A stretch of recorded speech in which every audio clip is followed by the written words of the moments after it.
What's good? Geo Fucks here, Psych Perspectives. Let's talk about the struggle of in the black community. Some of y'all have probably seen Successful Ladies live on YouTube talk about the struggle of, and I agree with some of her points. I don't agree with everything she says, but she does make valid points.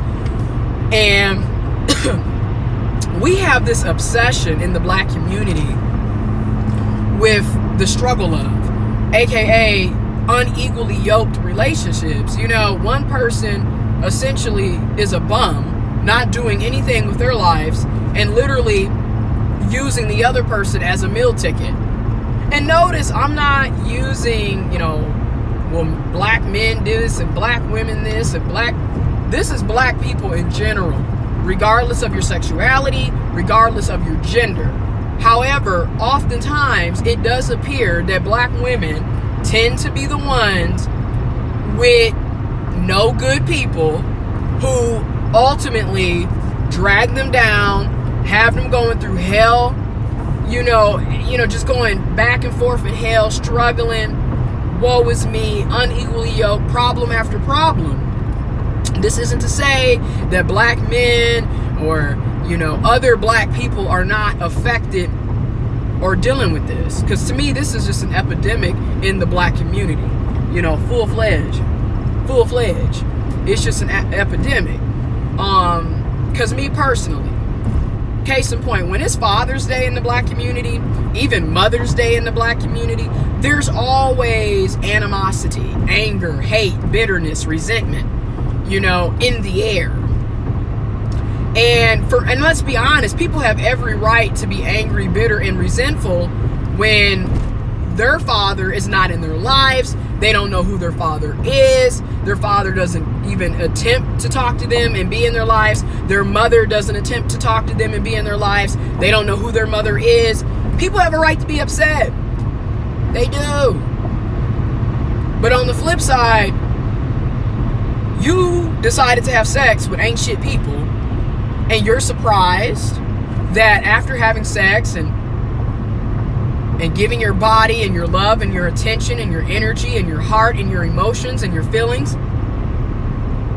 to ain't shit people, and you may or may not end up pregnant or impregnating someone, and a child is created, that same ain't shit person is still going to be ain't shit.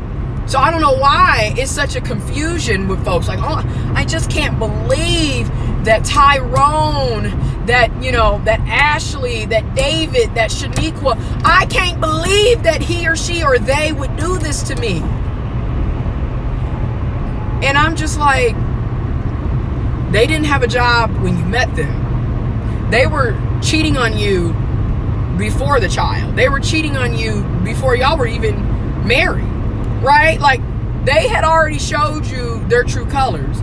Dr. Maya Angelou said this, one of the best quotes of all time. When a person shows you who they are, believe them. Stop sitting up here fantasizing and trying to have all these expectations. And, because a lot of us will sit up here and fantasize, well, I can change that person. You can't change nobody but yourself. And even yourself is hard to change. So what makes you think you finna change another person? Like, y'all struggle of.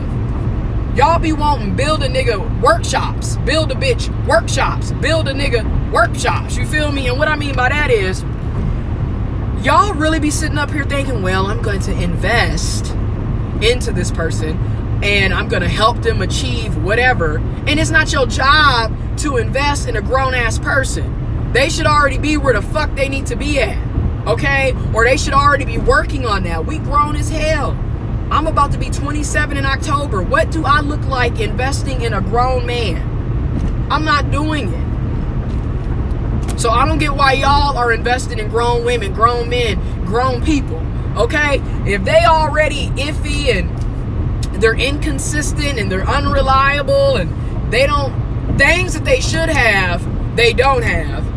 And they're constantly coming to you with all their problems, and they need you to do this, and they need you to give them money, and all this shit. Drop them. Kick them to the curb. Hybrid no contact or go no contact fully.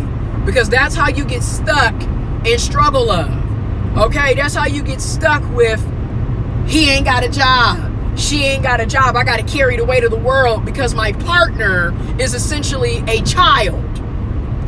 Okay, this is going to be a longer video. Another thing,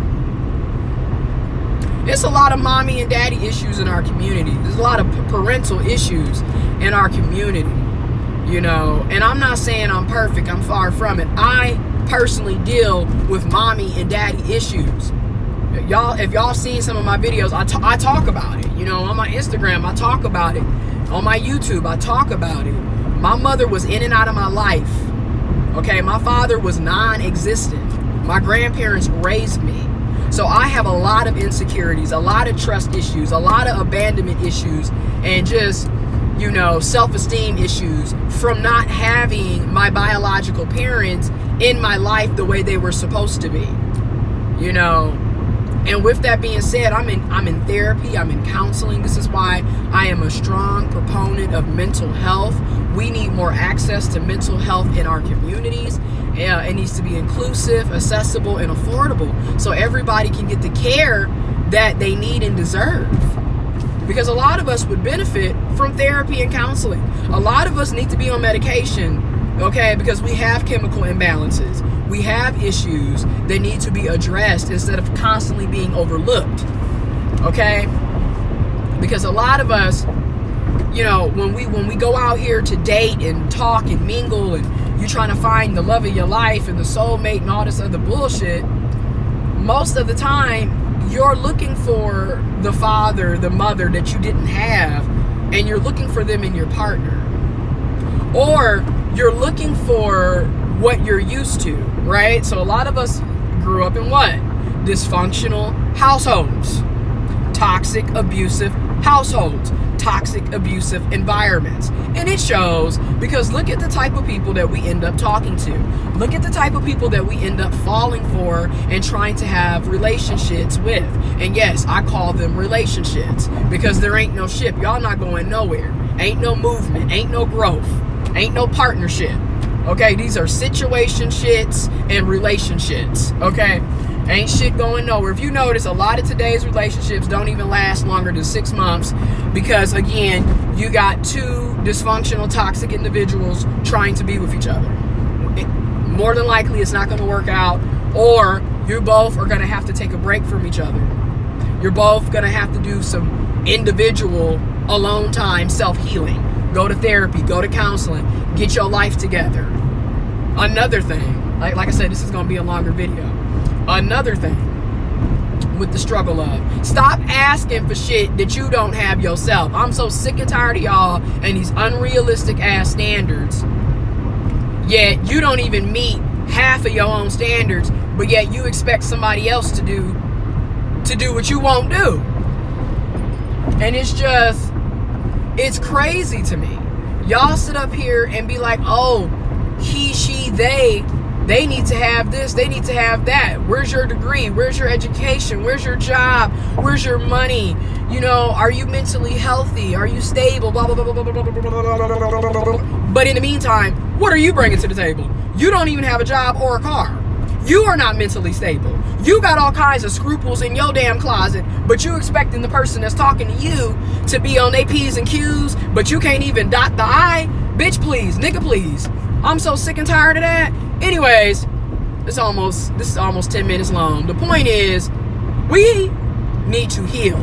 And we need to stop participating in unequally yoked relationships. We need to stop sitting up here going from struggle love to struggle love.